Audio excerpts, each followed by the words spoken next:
नमस्कार, आप सभी का स्वागत है। आज पूरा देश कोरोना से लड़ रहा है और ऐसे हालातों में देश में मुंबई और कई जगह हिंसा हुई थी। तो उसके पीछे क्या वजह थी दोस्तों? बारिश में अगर कटु घास के पौधे या कटु घास हमारे खेत में फसल में आए, ज़ोरों से आए, तो क्या वह सिर्फ बारिश में कटु घास के बीज बोए होते? तो ऐसा नहीं है। उसके पहले से वह कटु घास के बीज उस खेत में गिरे हुए होते, तभी तो वह बारिश होते ही उभर कर आते।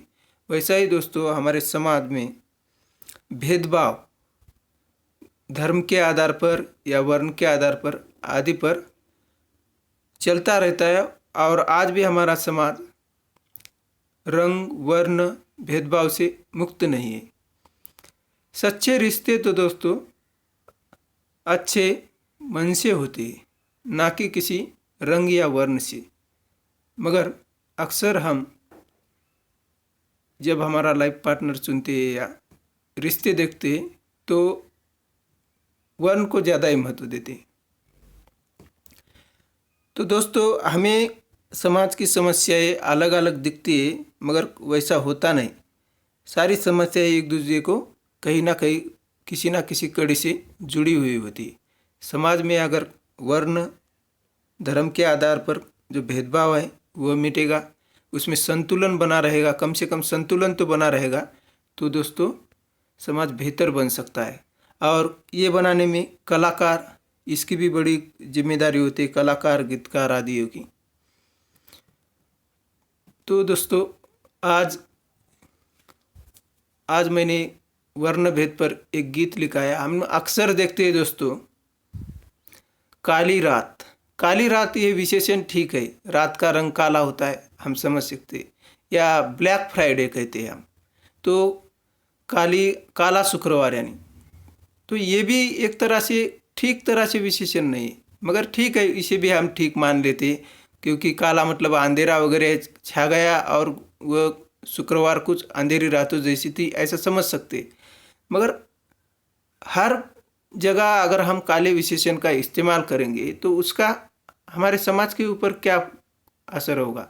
कितनों का नज़रिया वो काले लोगों को देखने का बदल जाएगा। और हमारे देखो दोस्तों, काला पैसा तो काला होता नहीं, मगर हम काला ही कह देते हैं उधर। क्या हम करप्ट पैसा नहीं कह सकते? उसको कह सकते, करप्ट या भ्रष्ट पैसा कह सकते।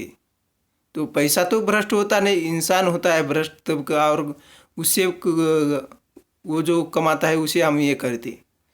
फिर भी काला क्यों कहे? तो उससे तो क्या हो जाएगा, हर जगह काला इस विशेषण का हम जब इस्तेमाल करेंगे दोस्तों, बुरे अर्थ से, बुरे भाव से इस्तेमाल करेंगे, तो फिर उसकी तरफ देखने का नज़रिया चेंज होता है। तो ऐसे कई शब्द है जो देश में साहित्य की अगर एक संगठना है, साहित्य की संगठनाएं हैं, उन्होंने ऐसे भाषा शुद्धि, भाषा में जो शब्द है उसके कुछ शब्द बुरा असर करते हैं समाज के ऊपर, तो उसको विकल्प में कौन से शब्द इस्तेमाल कर सकते, वही इस्तेमाल में लाना चाहिए। जैसे दोस्तों हमने देखा कि ब्लैक मनी, इसको हम भ्रष्ट पैसा कह सकते या करप्ट मनी कह सकते। ऐसे लफ्ज़ों का इस्तेमाल बढ़ना चाहिए। समाज में हम जिस लिहाज शब्द चाल ढंग का इस्तेमाल करते हैं वह समाज का आईना होता है दोस्तों। वो दिखाता है समाज में क्या चल रहा है, कौन सा ट्रेंड चल रहा है। तो इसलिए दोस्तों ये बदलने की ज़रूरत है। और ये मैंने पहले भी लिखा था, कहीं तो मेरे वह जहन में था। अभी इसको हाल ही में कुछ गाने के सुनने के बाद में मुझे इसकी राइट काइंड ऑफ टोन मिली। जब इंसान के सोच को राइट काइंड ऑफ टोन कभी मिलते हैं, कभी टोन पे गाने लिखे जाते हैं, कभी शब्द कम होते हैं, वह किसी साहित्य की किताब वगैरह पढ़कर वह मिलते हैं, तो फिर उसको सोच की गाना बन जाता है दोस्तों।